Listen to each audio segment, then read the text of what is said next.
Shalom sahabat Warriors, jumpa kembali lagi bersama dengan kami yang sudah tidak asing lagi di sini ada Om Fahrul dan Mas Bimo. Shalom semuanya. Halo, halo, Om Fahrul, Shalom Len. halo, Teman-teman. Bimo, Halo, Len. halo Bimo. Gimana kabar semuanya? Sehat? Puji Tuhan, luar biasa. Haleluya, Puji Tuhan. haleluya, haleluya. Haleluya. Puji Tuhan. Ya, Om Fahrul gimana nih? Ini Hah? udah mau deket-deket lahiran kan ya? Ya, istri rencana dikit lagi, minggu depan, Ren. Oh, minggu depan. Ya, Depan, kita dukung sama-sama doa lah ya. teman-teman Men of God Ya, ya. ya tuh sahabat Men of God, jangan lupa dukung doa biar lahirnya lancar dan Lancar. anaknya diberkati Tuhan. Amin. Amin. Ya, jadi hari ini kita ingin lanjut lagi nih ke tema berikutnya yang waktu kemarin kan kita udah ngobrol-ngobrol kira-kira tema yang bagus nih kita angkat apa nih gitu. Jadi sahabat Warriors, kita nih kalau ngobrolin tema tuh kita ada grupnya lagi gitu. Nah, di grup ini suka ada yang muncul-muncul ide-ide tema gitu. Makanya kalau misalkan sahabat Warriors punya ide-ide baru atau tema yang pengen dibahas, bisa langsung tulis di kolom komentar di bawah supaya nantinya juga bisa kita rembukin bareng-bareng dan kita angkat bareng-bareng di acara Men of God ini. Nah, hari ini kita ingin angkat tema tentang apa Om Bimo namanya? Living together, bahasa Inggris ya. Kalau Living Indonesia mah, together. Indonesia kumpul kebo. Kumpul Kobo, Buffalo Community. Buffalo Community. Iya, jadi tentang kumpul kebo atau hidup bersama gitu. Nah, Om Bimo mungkin bisa jelasin dulu Om Bimo maksudnya apa? Ya, kenapa latar belakang lu ya? Latar belakang kenapa tema yang kita ngangkat ternyata ini atas hasil dari survei yang saya lakukan pribadi bahwa banyak kawan-kawan saya yang usia 40 ke atas gitu ya. Jadi 40 ke atas mereka belum menikah, mereka karirnya bagus ya. Mereka secara materi bagus, berkecukupan. Lalu saya tanya mereka, kenapa nggak nikah sih? Terus mereka bilang nikah itu butuh komitmen. Dan gue ribet lah sama komitmen, gitu kata dia. Terus yang kedua, gue ribet lah sama aturan-aturan main di sebuah keluarga, gitu kan. Kalau mau, lu sama gue deh. Dan dia gitu ke gue nih, teman gue cewek. Lu sama gue, katanya. Kita tinggal bareng, terus tanpa ikatan apa-apa. Terus gue tanya gitu, loh kalau misalkan gue sama lu tanpa pernikahan, terus kalau gue butuh kebutuhan seksual bagaimana? Ya gue layanin. Terus semua kayak orang menikah gitu kan. Cuman satu, kita nggak punya komitmen. Lu boleh bawa pacar lu ke depannya, terus gue boleh bawa pacar gue juga di rumah gue, katanya begitu. Nah, semuanya berjalan seperti sebuah keluarga, ya saling mengasihi, tapi tidak ada komitmen. Nah, inilah kenapa kita pengen gitu ngangkat ini. Ternyata ini banyak terjadi di teman-teman yang ada di orang-orang metropolitan lah, ya. Mungkin juga ada di daerah-daerah gue sama, karena nggak pernah terungkap ke permukaan. Makanya kita mau ngangkat ini nih. Bener nggak sih Alkitab itu pernah membahas tentang orang-orang kumpul kebo, gitu kan ya? Kalau kita tahu tentang kejadian Sodom Gomora, kan itu semua kelakuan tabiat manusia itu sangat-sangat buruk ya. Akhlaknya sangat jeblok lah, kalau saya bilang. Iya benar. Bahkan ada prostitusi, ada LGBT, dan saya yakin lah ada juga orang yang tanpa pernikahan tinggal sama-sama nih. Gitu. Setuju. Nah, pasti ada itu. Ya kan? Pasti ada kan? Terus ternyata praktek ataupun kebiasaan orang kumpul kebo ini bukan terjadi di masa sekarang, tapi pada zaman saya kecil, mama saya, papa saya pernah cerita ada orang-orang di daerah-daerah, di perkampungan, di kota-kota, ini melakukan hal yang sama, kumpul kebo, gitu kan ya? Itu bahasa dulu nih. Kalau bahasa sekarang dikerenin ya, dimilenialkan namanya living together, gitulah. Nah, atau 7-Eleven mungkin iya, jadi mungkin teman, 7-Eleven juga sama tuh zaman-zaman dulu kan ya. Itu apakah hal ini lumrah kita sebagai laki-lakinya Tuhan, ya, sebagai man of God, sebagai orang-orang yang notabene takut akan Tuhan, ya, apakah itu benar di mata Tuhan dan benar di mata masyarakat, gitu loh. Nah, kalau menurut saya kita, kalau saya pakai bahasa kawan-kawan ya, itu kita butuh revolusi akhlak, katanya. Supaya apa? Supaya akhlak kita tuh dibenahi gitu. Akhlak kita tuh teman-teman yang sedang melakukan kebiasaan ini diingetin lagi dengan acara ini. Ayo, di mata kita mungkin itu baik, tapi belum tentu itu benar gitu loh. Karena baik dan benar, notabene artinya beda ini. Beda, gitu. ya. Ya, Ren, overall. Jadi Pak, seperti itu ya latar belakangnya gitu. Nah, tapi kalau misalkan kita lihat Om Bimo, sebelum kita masuk ke ayat-ayat gitu ya, dan kita lihat dari Alkitab, maksud aku dari sisi keuntungannya itu apa ya Om Bimo ya? Keuntungan secara ego ya, pribadi pertama, dia nggak punya perjanjian namanya harta gono gini, ya. Oke. Karena nggak ada hukum yang mendasari kan. Lalu ketika mereka berpisah aja kayak orang pacaran gitu. Jadi nggak ada menggugat. Yang kedua, secara komitmen gitu. Komitmen mereka kayak orang pacaran, terus nggak ada namanya bekas Bimo, bekas Farul, bekas mantannya Ren gitu. Jadi label mereka tetap gue single kok. Anytime kalau someday gue akan menikah, ya gue masih single gitu loh. Itu kan pikiran-pikiran yang menurut saya mungkin maju tapi kebablasan gitu. Iya betul. Oh iya benar. Jadi mungkin nggak repot ya kalau orang bilangnya nggak repot gono gini gitu ya. Ini aku lihat Om Fahrul nih kayaknya pingin memberikan pandangan. Boleh Om Fahrul? Iya, udah gak tahan gue nih pengen Udah ngobrol. Nggak tahan pengen apa? Pengen living together. Jadi kalau gue sih Om Bimo kemarin sama Man of God, gue mau bilang gini, kupu koboi itu sebenarnya apa ya suatu masalah ya. Kenapa masalah? Karena dia pengen menikah ya, tetapi banyak faktor alasan. Pertama karena duitnya tidak ada ya, sedangkan hasrat untuk seksnya sudah mendorong gitu ya. Alasan kedua kenapa dia kumpul kebo atau living together, ya mungkin karena dia masih sekolah, masih kuliah. Jadi hasratnya mendorong. Yang ketiga mungkin juga kenapa akhirnya kumpul kebo, karena nggak direstui sama orang tua. Nah banyak tuh faktor-faktor itu tuh nggak setuju dengan orang tua, belum ada kerjaan, masih kuliah, ya kan, dan bla bla bla bla. Sehingga apa? Akhirnya kumpul kebo gitu loh. Dan secara sadar ini sangat salah Ren gitu loh. Nah jadi karena saling cinta, karena saling mengasihi, karena sudah gak tahan lagi dengan seksnya, nafsunya itu, akhirnya tinggal satu atap. Nah kadang kita bilang kumpul kebo itu adalah kalau istilah orang kita Indonesia satu atap, tinggal satu rumah. Banyak kok terjadi.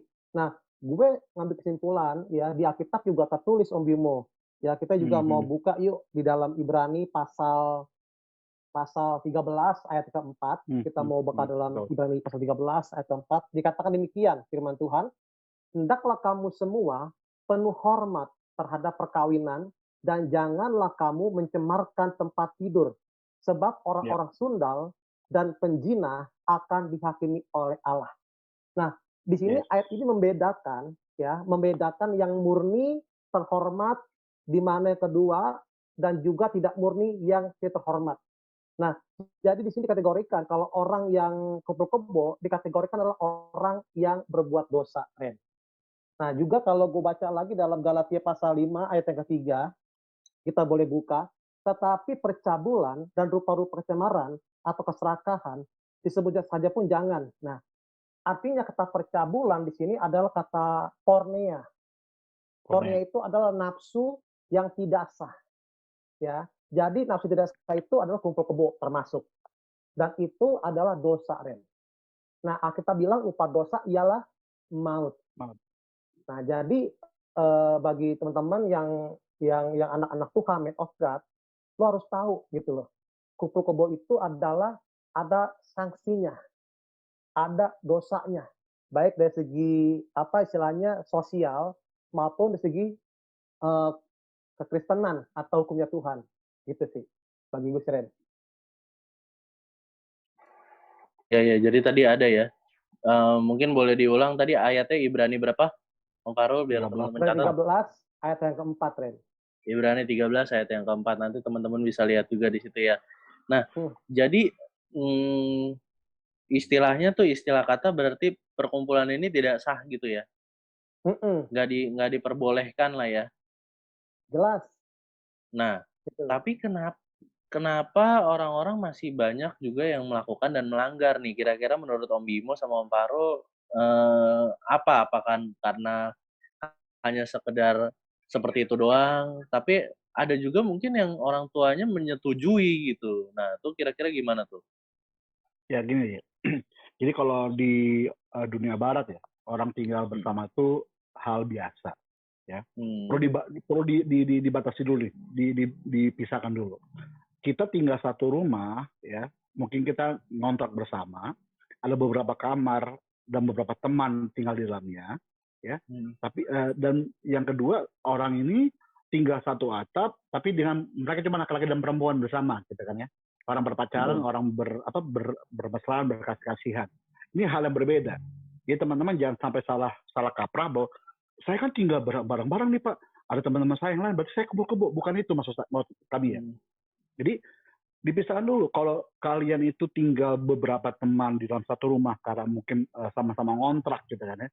Karena bekerja di satu daerah, ya di luar negeri itu hal biasa kok gitu. Satu apartemen ada beberapa kamar gitu kan ya.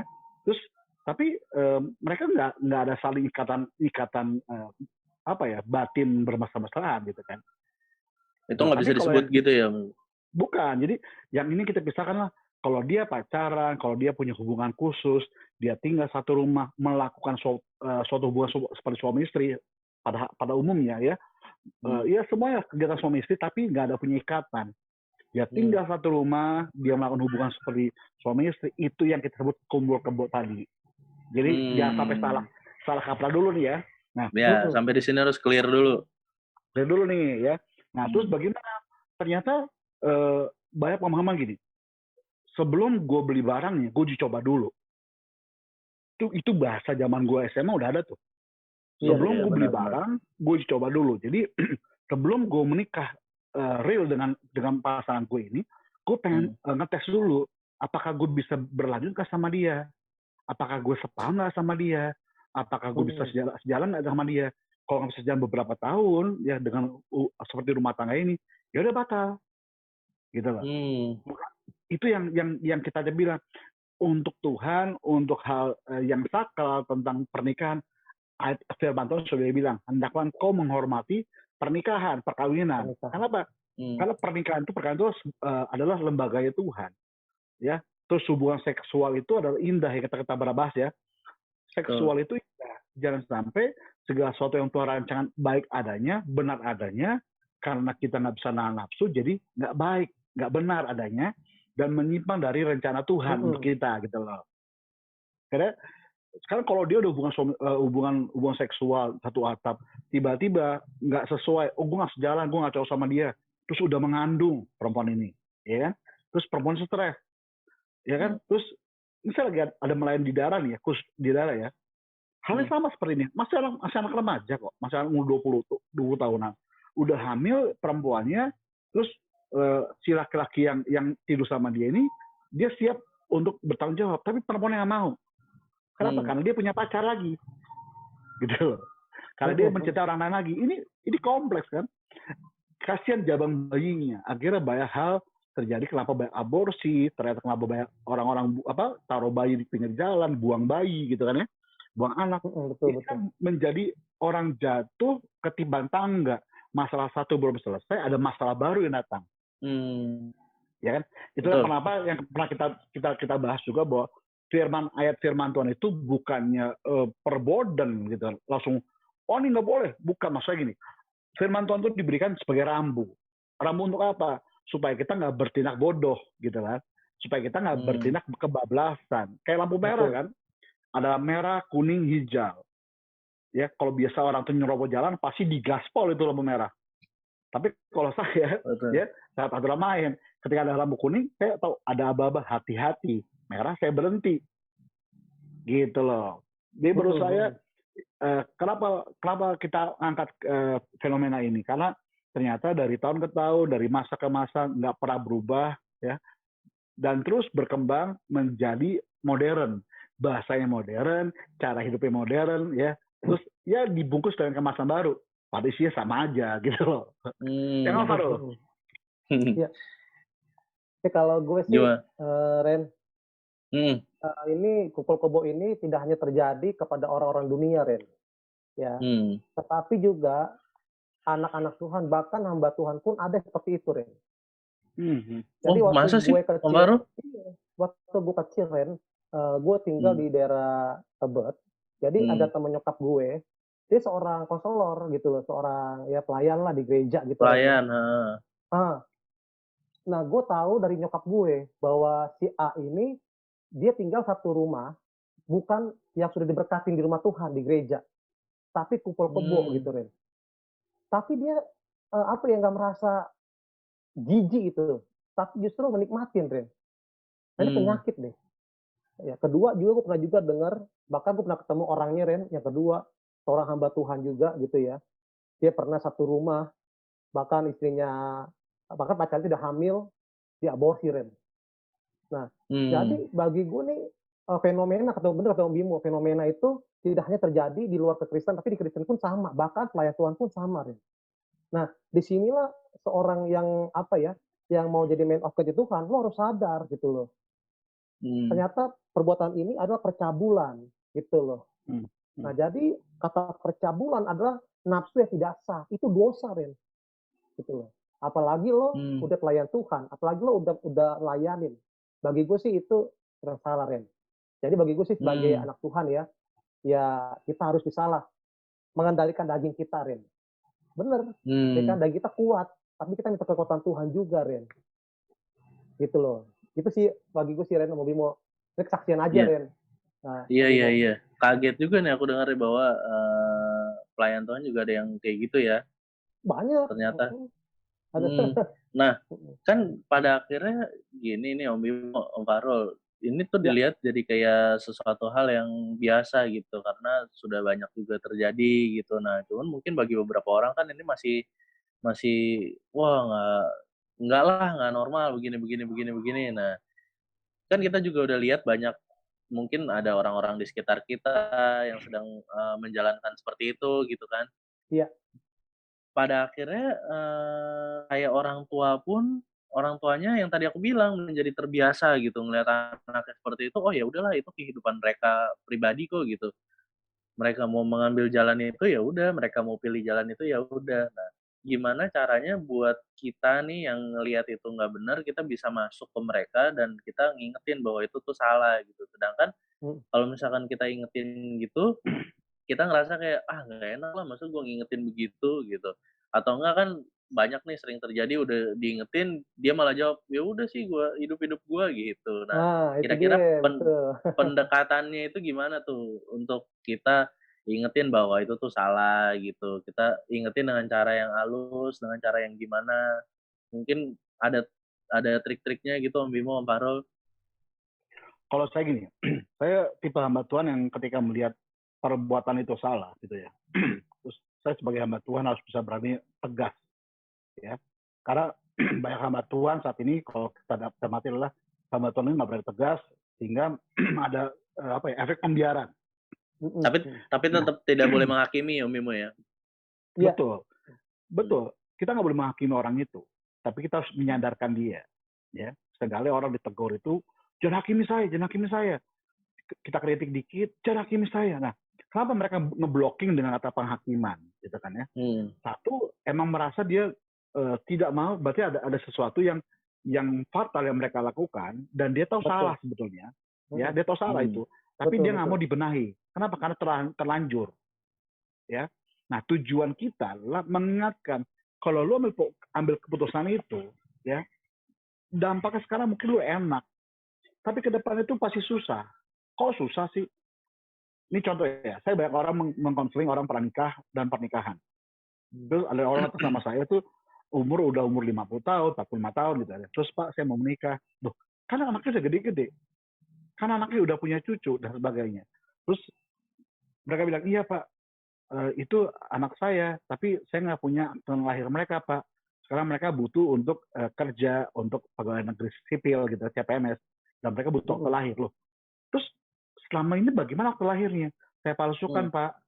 Nah kan, ketika dipalsukan kan sekarang pakai NIK kan, semuanya pakai NIK kan. Ya, Itu kan bermasalah juga, ya kan? Terus akhirnya anaknya tahu bahwa papa mamanya nggak menikah secara resmi, kumpul-kumpul selama ini, protes. Udah pembiaran puluhan tahun diprotes, akhirnya ada merasa berarti gue anak ini dong, gue anak bukan diinginkan dong, gue anak apa namanya, anak yang tidak sah dong gitu kan ya. Nah akhirnya yang dilukai bukannya pasangan aja, tapi anak-anak kita gitu loh. Dampaknya lebih besar, lebih luas kan. Ini kan hanya berpikir kekonyolan dua insan manusia, laki-laki perempuan yang emosi tinggi, nafsu tinggi, tapi nggak pernah berpikir panjang kalau dia punya anak, bagaimana anaknya ke depan, bagaimana dengan kelegalan keluarga mereka, gitu kan. Kita pas ngomong dosa dulu ya, ngomong itu dulu deh tentang dokumen untuk negara, ya. Itu ada efek sosial dong, gitu kan ya. Terus bagaimana dengan lingkungan?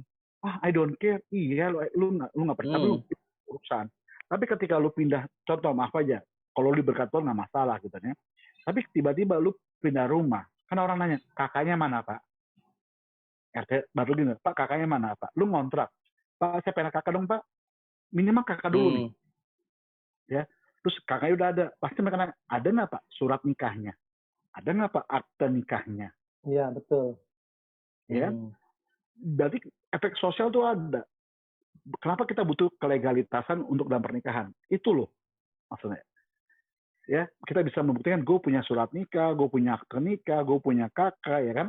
Terus anaknya pun dia punya akta lahir, gitu. Jadi itu berefek secara sosial, betul ya? Terus, nah efek dosa apa sih? Jelas kita omong tadi, pornea, percabulan, ya. Terus hendaklah engkau ibarat kelas 4 tadi bilang kan, hendaklah engkau menghormati pernikahan.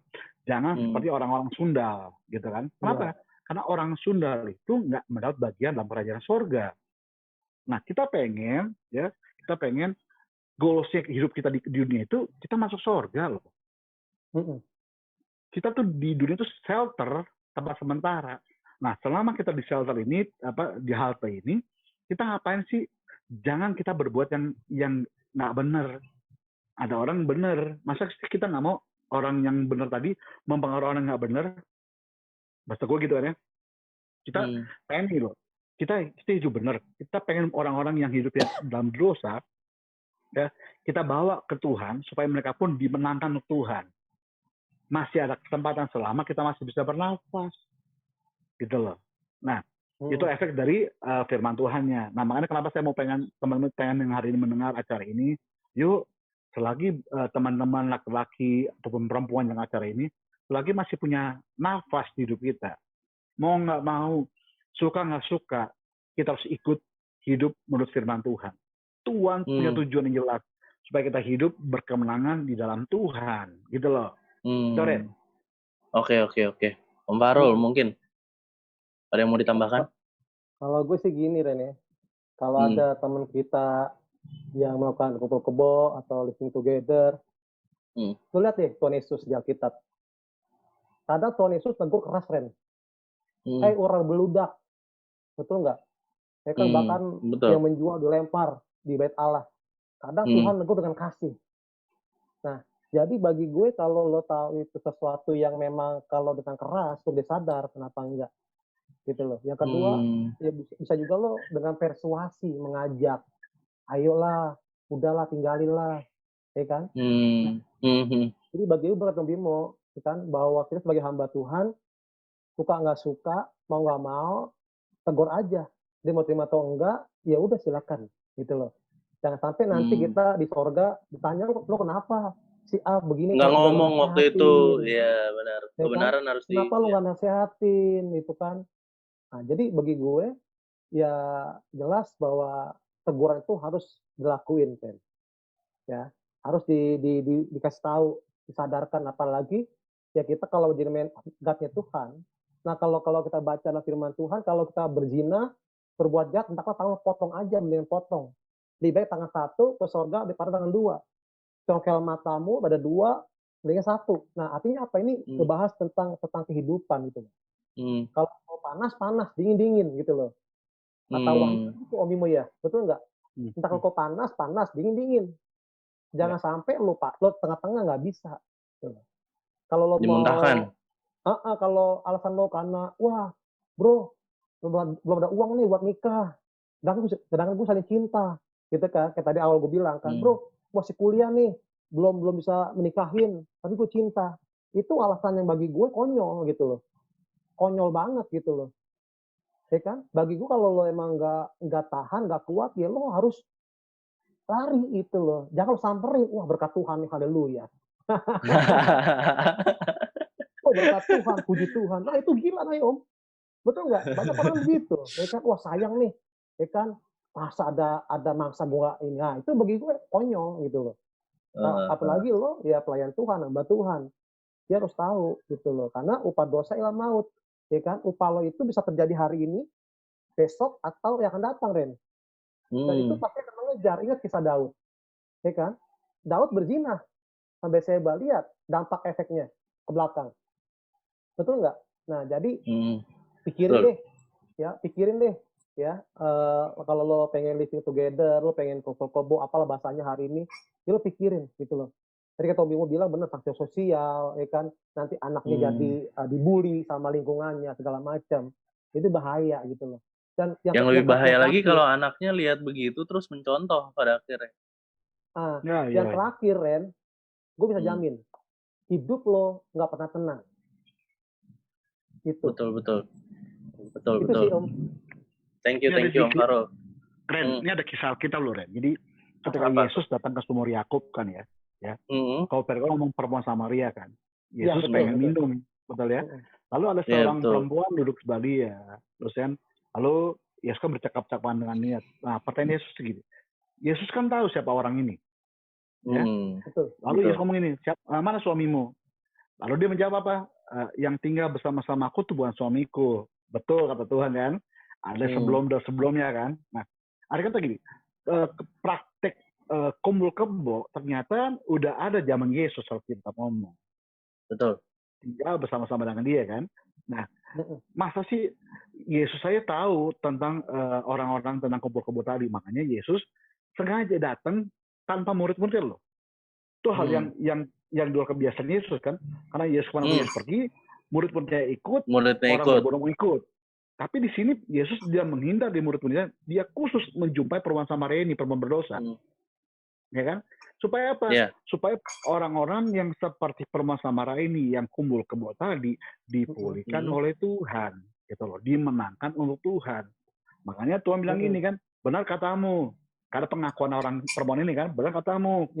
Nah, Tuhan bilang ini, mulai hari ini ya kan, kita bukan lagi menyembah roh-roh yang Tuhan-Tuhan yang di gunung-gunung, tapi dalam roh dan kebenaran gitu kan. Berarti artinya oleh hari juga orang itu dimenangkan untuk Tuhan. Nah, cara menegur itu banyak hal.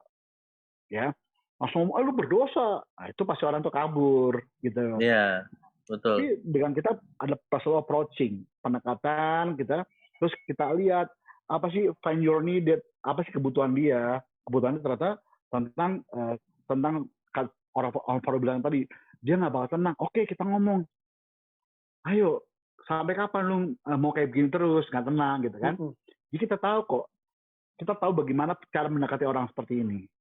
Kalau penghakiman, tentunya orang ini kabur. Ya, pasti ada banyak trik, banyak cara, banyak langkah untuk ngomong sama orang ini ya dengan bahasa yang halus, dengan bahasa sadar. Ya puji Tuhan kalau dia mendengar. Nah biasanya orang nggak mau mendengar, ujung-ujung ntar mentok kok ya gitu. Ketika dia mentok, dia ingat kepada siapa yang pernah orang siapa yang pernah menegur dia, pasti dia akan balik ke kita. Benar kata lu, bro, gue gini. Akhirnya kita layan dengan khusus. Ingat, jangan kucilkan, jangan hakimi orang-orang yang sedang berbuat dosa. Nggak akan ada namanya ilmu atau cara ketika engkau menghakimi orang berbuat dosa, orang itu akan bertobat. Nggak akan. Lu mau debat pun nggak bakal ada. Nah, dengan apa? Dengan kasih, dengan approaching yang benar, tentunya teman-teman yang saat ini melakukan hubungan kumpul-kumpul tadi, yuk ada kolom komentar, kalau lu malu, ya kita masing-masing ada IG-nya, ada Facebook-nya, ditulis deskripsi kan. Lu masuk ke inbox kita, lu sharing gitu ke kita, tentunya akan kita layani dengan baik. Dan pastikan rahasia teman-teman terjaga dengan baik sama kita. Gitu loh. Oke, thank you Om Bimo, thank you Om Farul. Nih, kira-kira ada pesan-pesan nggak nih buat teman-teman yang sedang menjalankan ini ataupun belum menjalankan gitu? Yang sudah menjalankan, sudah menjalankan praktek ini, saya mau cuma bilang, kasih Tuhan itu untuk semua orang. Tapi nikmatilah kasih Tuhan itu di dalam hidup berumah tangga yang benar dan baik. Kau akan merasakan berkat Tuhan yang tidak akan pernah putus seperti gelombang laut dalam kehidupan kita. Puji Tuhan. Om Farul? Kalau gue, seks itu anugerah Tuhan, Ren. Jadi jangan salah gunakan anugerah itu. Yang kedua, hendaklah kau nikah daripada kau hangus, kata Korintus. Betul Om Bimo ya? Ya kan? Nah, hendaklah kau nikah daripada kau hangus. Artinya apa? Ya itu tadi. Perjinahan, percabulan, yang datang bukannya berkat, kutuk, penyakit, kesialan, itu yang dipegang. Itu sih Ren bagi gue.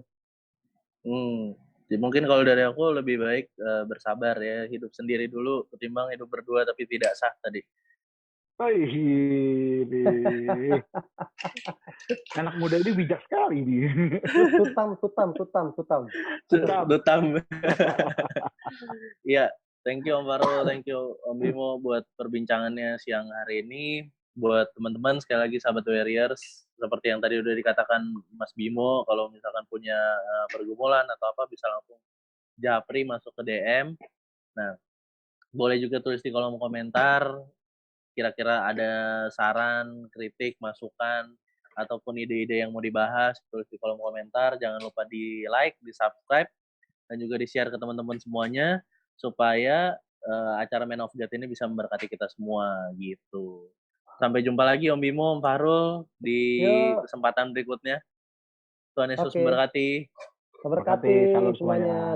Shalom sahabat Warriors.